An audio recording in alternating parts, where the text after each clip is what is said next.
ఈరోజు రాష్ట్రంలో ఉన్న ప్రత్యేకమైన పరిస్థితులు ఏమిటో, ఈ ప్రత్యేక పరిస్థితుల మధ్య మీరు పోషిస్తూ ఉన్న పాత్ర ఏమిటో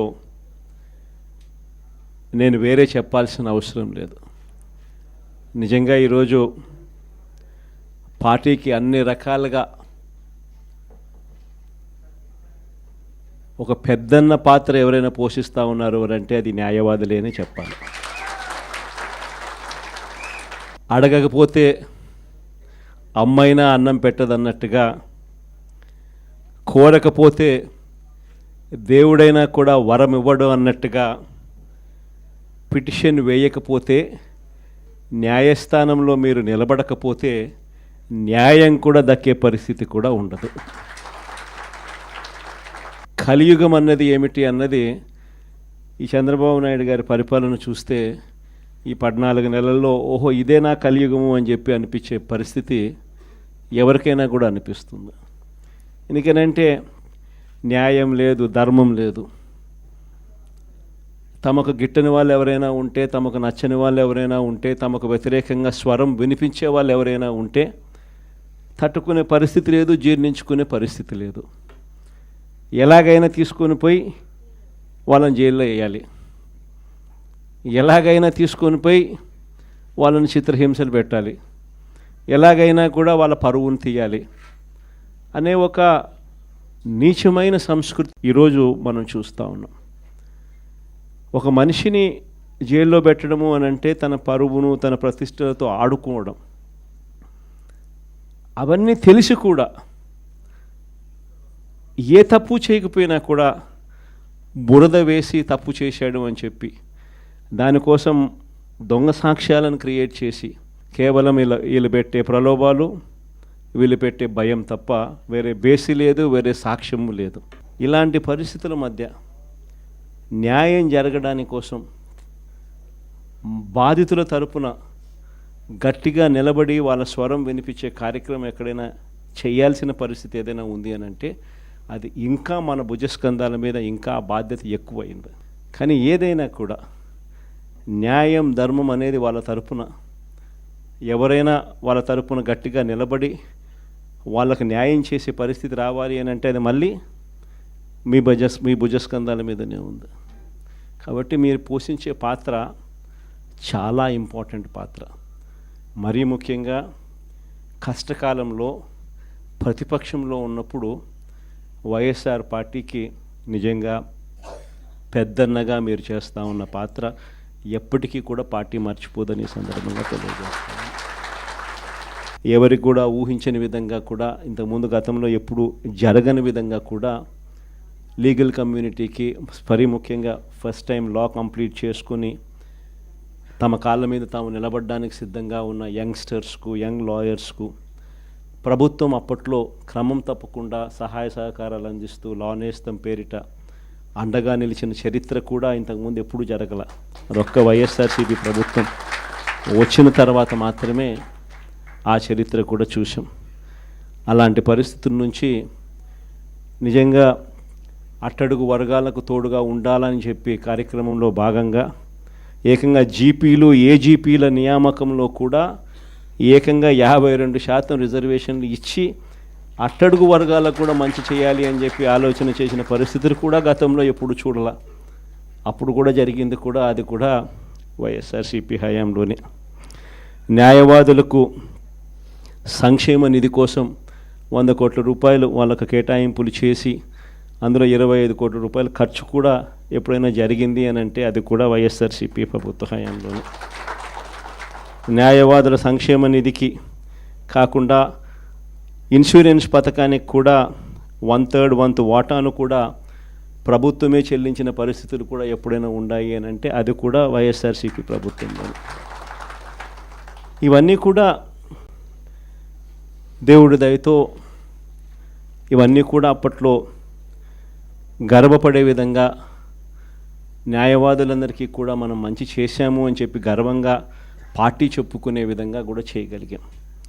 కానీ ఈసారి మాత్రం మీ అందరికీ ఇంకొక కొత్త విషయం చెప్తా. జగన్ 2లో వైఎస్ఆర్సీపీ 2లో చూస్తూ చూస్తూ 1.5 సంవత్సరం అయిపోయింది. కళ్ళు మూసుకొని కళ్ళు తెరిచేసరికి ఆ మిగతా 3 ఏళ్ళు కూడా అయిపోతాయి. ఆ 3 ఏళ్ళు అయిపోయిన తర్వాత వచ్చేది మాత్రం ఈసారి ఖచ్చితంగా మన ప్రభుత్వమే వస్తుంది.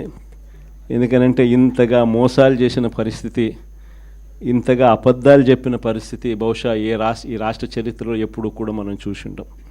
చివరికి లాయర్లకు కూడా మోసం చేసిన పరిస్థితులు కూడా మనం చూస్తూనే ఉన్నాం. సూపర్ 6లు సూపర్ 7లు అనేటి గాలికి ఎగిరిపోయినాయి. ఇంతకుముందు మన ప్రభుత్వ హయాంలో ఉన్న ప్రతి పథకం కూడా అన్నీ రద్దయిపోయినాయి. వీళ్ళు చెప్పిన హామీలన్నీ కూడా మోసంగా మిగిలిపోయిన పరిస్థితుల మధ్య ఒకవైపున అన్ని అబద్ధాలు మోసాలుగా కనిపిస్తూ ఉన్న పరిస్థితులు ఒకవైపున ఉంటే, మరోవైపున వ్యవస్థలన్నీ కూడా పూర్తిగా దిగజారిపోయిన పరిస్థితులే కనిపిస్తూ ఉన్నాయి. చదువుల రంగం తీసుకున్న, పేదవాడి ఆరోగ్యానికి సంబంధించిన రంగం తీసుకున్న, వ్యవసాయ రంగం తీసుకున్న, లా అండ్ ఆర్డర్ తీసుకున్న, గవర్నెన్స్లో ట్రాన్స్పరెన్సీ తీసుకున్న, ఏ రంగాన్ని తీసుకున్నా కూడా అన్ని రకాలుగా తిరోగమనమే కనిపిస్తుంది తప్ప ఈ రాష్ట్ర ప్రభుత్వంలో ఎక్కడా కూడా పురోగతి, అభివృద్ధి అనేది ఎక్కడా కనిపించని పరిస్థితి. మరోవైపున విచ్చలవిడి కరప్షన్, ఎక్కడ చూసినా కానీ కరప్షన్ అనేది మామూలుగా లేని పరిస్థితిలో ఈరోజు చూస్తూ ఉన్నాం. ఎక్కడ నిలబడినా, ఏ గ్రామానికి వెళ్ళినా కూడా గ్రామంలో పక్కనే బెల్ట్ షాప్ కనిపిస్తుంది. విచ్చలవిడిగా బెల్ట్ షాపులు మన కళ్ళ ముందనే ఎంఆర్పి రేట్ కన్నా ఎక్కువ రేటుకి అమ్ముతూ ఉన్నారు. డైరెక్ట్గా ఎంఆర్పి రేట్ కన్నా ఎక్కువ అమ్ముతూ ఉన్న బెల్ట్ షాపులు ఎవరు నడపాలా అనేది ఆక్షన్లో పాడుతూ ఉన్నారు. ఆక్షన్లో 2 లక్షలు 3 లక్షలు 4 లక్షలు పాడినోనికి బెల్ట్ షాప్ ఇస్తూ ఉన్నారు. ఆ బెల్ట్ షాప్ ఎంఆర్పి రేట్ కన్నా ఎక్కువ రేటు కళ్ళ ముందరనే అమ్ముతూ ఉన్నారు. అలా అమ్మిచ్చేది ఎవడు అని అంటే పోలీసులు దగ్గరుండి అమ్మిస్తూ ఉన్నారు. ఇది కరప్షన్ అన్నది కళ్ళ ముందనే కనిపిస్తూ ఉన్న కరప్షన్. ఎక్కడ చూసినా పర్మిట్ రూములు, ఇల్లీగల్ పర్మిట్ రూములు కనిపిస్తూ ఉన్నాయి. ఏ నియోజకవర్గం తీసుకున్నా కూడా ఇసుక అన్నది ఉచిత ఇసుక అంటున్నారు. ఉచిత ఇసుక ఎవరికి ఇస్తూ ఉన్నాడు అనేది దేవునికి ఎరక. కళ్ళు ఎదుటే కనిపిస్తూ ఉన్నది ఇసుకే మన ప్రభుత్వ హయాంలో కన్నా డబుల్ ద రేటుకి అమ్ముతూ ఉన్నారు. మన ప్రభుత్వ హయాంలో అన్న ఇసుకన్నా కనీసం సంవత్సరానికి 700 కోట్లు 750 కోట్లు గవర్నమెంట్కి ఆదాయం వచ్చేది రాయల్టీ రూపేణ. ఇప్పుడు రాయల్టీ రాకపోగా ఇసుకేమో డబుల్ రేటుకి అమ్ముతూ ఉన్నారు. ఏ నియోజకవర్గం తీసుకున్నా కూడా పేకాట క్లబ్బులు దగ్గరుండి నడిపిస్తూ ఉన్నారు ఎమ్మెల్యేల క్యాండిడేట్లు. పోలీసులు దగ్గరుండి ఆ పేకాట క్లబ్బులకు ప్రొటెక్షన్ ఇస్తూ ఉన్నారు. ప్రతి పేకాట క్లబ్ నుంచి నీకింత నాకింత అని పంచుకుంటా ఉన్న కరెక్ట్. ఎన్ని కళ్ళ ముందరే కనిపిస్తూ ఉన్న కరప్షన్. నేనేం వెరైటీ అని చెప్పడం. కాంట్రాక్ట్లు ఇస్తే అమరావతి మామూలుగా 4,000-4,500 రూపాయలు కడితే బ్రహ్మాండమైన హైదరాబాదు, బెంగళూరు లాంటి ప్లేస్లో కూడా 5 స్టార్ లాబీతో ఫ్లాట్లు నిర్మాణం 4,000-4,500 రూపాయలు పెడితే బ్రహ్మాండంగా కడతారు. కాస్ట్ ఆఫ్ కన్స్ట్రక్షన్ 4,500 రూపీస్ దాటదు. అమరావతిలో కాస్ట్ ఆఫ్ కన్స్ట్రక్షన్ 10,000, 9,000. కళ్ళ ముందరనే మొబిలైజేషన్ అడ్వాన్స్. ఇంతకుముందు లేదు మొబిలైజేషన్ అడ్వాన్స్, ఇప్పుడు మొబిలైజేషన్ అడ్వాన్స్ ఇస్తున్నారు. అంటే పనులు చేయకమునిపే 10% మొబిలైజేషన్ అడ్వాన్స్. మొబిలైజేషన్ అడ్వాన్స్ 10% ఇస్తున్నారు, అందులో 8% తీసుకుంటా ఉన్నారు. కళ్ళ ముందర కనిపిస్తూ ఉన్న కరప్షన్ ఇవన్నీ. పీపీఏలు ₹4.60. మన హయాంలో ₹2.49 మనం పీపీఏ చేస్తే నానా యాగి చేసినారు. ₹2.49 అనేది రాష్ట్ర చరిత్రలో ఎప్పుడు జరగలే. దేశ చరిత్రలో కూడా అతి తక్కువ ధరకు మనము ₹2.49కే పీపీఏ చేసుకున్న పరిస్థితులు.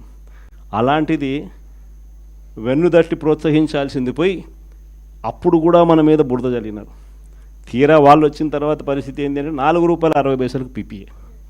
కళ్ళెదితే ఇవన్నీ నేను ఎక్కడా కూడా కంటి ముందర కనిపించే కరప్షన్ మాత్రమే చెప్తా ఉన్నా. నియోజకవర్గంలో ఏ నియోజకవర్గం అన్నా తీసుకో, ఆ నియోజకవర్గంలో మైనింగ్ జరగాలన్నా, ఆ నియోజకవర్గంలో మట్టి గ్రావెల్ జరగాలన్నా, ఆ నియోజకవర్గంలో ఎవరైనా పరిశ్రమ నడుపుకోవాలన్నా ఎవరైనా కూడా నడుపుకునే పరిస్థితి లేదు. రావాలా, ఎమ్మెల్యేతో మాట్లాడుకోవాలా, ఎమ్మెల్యేకి ఇంత డబ్బు ఇవ్వాలా, పోలీసులు దాని దగ్గరుండి సహకరిస్తారు. ఎమ్మెల్యే ఇంత తీసుకుంటాడు, పైకి ఇంత పంపిస్తున్నాడు. కళ్ళ ముందర కనిపిస్తూ ఉన్న కరప్షన్ ఏంటి విడిగా జరుగుతూ ఉంది.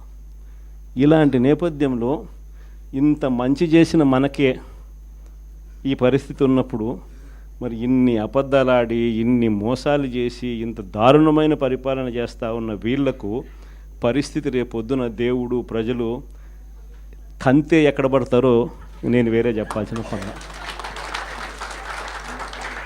ఈ జగన్ 2లో మాత్రం ఖచ్చితంగా ఎవరైతే పార్టీ కోసం చేసినారో ఈసారి ప్రతి ఒక్కరిని కూడా మర్చిపోకూడదు, డేటాబేస్ క్రియేట్ చేయండి అని చెప్తాను.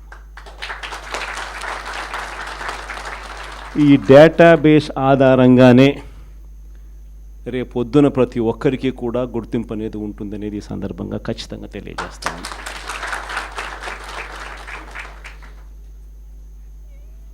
ఇక్కడే కాదు, రాష్ట్ర వ్యాప్తంగా కూడా రాబోయే రోజుల్లో నెక్స్ట్ 1 వీక్లో నెక్స్ట్ వీక్ బహుశా ఒక యాప్ కూడా తయారు చేస్తా ఉన్నాం.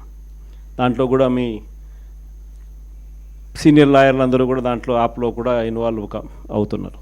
యాప్ తయారీ కార్యక్రమంలో రాష్ట్ర వ్యాప్తంగా వైఎస్ఆర్సీపీ కార్యకర్తకు ఎవరైనా ఎక్కడ అన్యాయం జరిగినా ఆ యాప్ డౌన్లోడ్ చేసుకొని తన పేరు, తనకు ఏం అన్యాయం జరిగింది, తనకు ఎవరి వల్ల అన్యాయం జరిగింది, ఆ అధికారి హోదా ఏమిటి, నీకు జరిగిన అన్యాయం ఏమిటి, ఆటోమేటిక్లీ మన డిజిటల్ లైబ్రరీలోకి వచ్చేస్తుంది. ఇక్కడ వచ్చిన తర్వాత రేపొద్దున మనం అధికారంలోకి వచ్చిన తర్వాత వీళ్ళందరి మీద రేపొద్దున జగన్ 2లో ఎవడెవడైతే అన్యాయం చేసినాడు, ఎవడెవడైతే అధికారి తన అధికారాన్ని దుర్వినియోగం చేశాడు, ఎవడెవడైతే అన్యాయంగా మనుషులను చిత్రహింసలు పెట్టారు, వాళ్ళందరినీ కూడా రేపొద్దున చట్టం మీద నిలబడతాం. చట్టం తన పని తాను చేసుకొని పోతుంది. ఎందుకంటే ఈరోజు చూస్తూ ఉన్నాం ఇవన్నీ కూడా. ఈరోజు లాయర్లుగా మనం పోయి వాదించే కార్యక్రమం ఏదైతే మనం చేస్తూ ఉన్నాము అని అంటే, ఎవరి తరపున మనం వాదిస్తున్నాము అని అంటే నిజంగా దెబ్బతిన్న వాని తరపున వాదిస్తూ ఉన్నాం. ఆ దెబ్బ అనేది ఎంత తీవ్రంగా కనిపిస్తూ ఉంది అని అంటే, కళ్ళ ఎదుటే దొంగ సాక్ష్యాలు, దొంగ కేసులు పెడతా ఉన్నారు. అందులో నుంచి దొంగ సాక్ష్యాలు పుడతా ఉన్నాయి. దొంగ సాక్ష్యాల ఆధారంగా మనుషులను తీసుకొని పోయి జైల్లో పెడతా ఉన్నారు. జైల్లో నుంచి ఆ మనిషి బయటకు వచ్చేసరికి ఆ కేసు అయిపోయేసరికి మరో కేసు, కరెక్ట్గా ఆ కేసు అయిపోయే టయానికి మళ్ళీ ఎక్స్టెన్షన్, మళ్ళీ ఆ కేసు అయిపోయేసరికి ఇంకొక కేసు, మళ్ళీ ఎక్స్టెన్షన్. నిజంగా ఈ వ్యవస్థ లేకన్నది మార్పు అనేది రావాలా. అధికారం ఉంది కదా అని చెప్పి, యూనిఫామ్ ఉంది కదా అని చెప్పి దుర్వినియోగం పరచడం అన్నది ఎంతటి బాధ కలిగిస్తుంది అటువైపున వ్యక్తికి కూడా అన్నది ఇటువైపున వ్యక్తికి కూడా అర్థం కావాలి. అర్థం కావడానికి అందుకనే లాయర్లు చేయించిన ఈ యాప్ని మనందరి సమక్షంలోనే నెక్స్ట్ వీక్ అది కూడా లాంచ్ చేసే కార్యక్రమం కూడా చేస్తాం. రాష్ట్ర వ్యాప్తంగా ఈ కార్యక్రమాలన్నీ చేసే ప్రతి విషయంలో కూడా మరొక్కసారి మళ్ళీ చెప్తా ఉన్నా, మీ పాత్ర చాలా ముఖ్యం.